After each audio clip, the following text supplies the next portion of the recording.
আলহামদুলিল্লাহ, ওস্তাদ আবু তহা আদনান ও ওস্তাদা সাবেকুন নাহার পুনরায় বিবাহ বন্ধনে আবদ্ধ হয়েছে। মহান আল্লাহ তাআলা তাদের সংসার জীবন সুখময় করুন। আমরা বাচ্চাদের কথা ভেবে পাহাড় পরিমাণ দুঃখ কষ্ট লুকিয়ে সংসার করে যাই, বিচ্ছেদের কথা চিন্তাও করি না। বাবা মা থাকতে সন্তান আলাদা থাকবে, এই কষ্ট যেন এতিমদের থেকেও বড় অসহায় দেখায়। সব পরিবারেই নানা ধরনের নানা রকম ঝামেলা থাকেই, আর এটাই দুনিয়ার নীতি।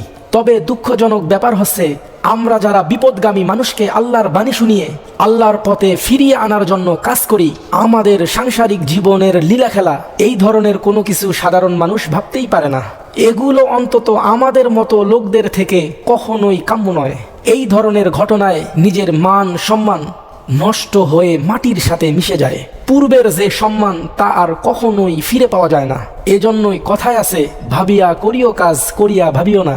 এই মুহূর্তে সবার জন্য একটা বিষয় জানা খুব জরুরি। তা হচ্ছে, কেউ যদি খোলা তালাক নেয় বা স্বামী কর্তৃক 1 তালাক অথবা 2 তালাক দেওয়া হয়, তাহলে এইভাবে নতুন করে বিয়ে করার অনুমোদন ইসলামে আছে।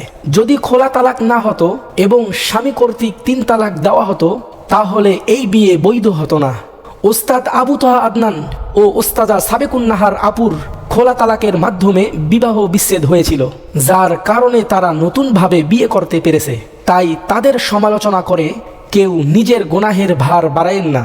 আমরা দোয়া করি আল্লাহ তাআলা যেন আবু তহা আদনান হুজুর এবং সাবেকুন নাহার আপুকে আমৃত্যু পর্যন্ত একসাথে থাকার তৌফিক দান করেন।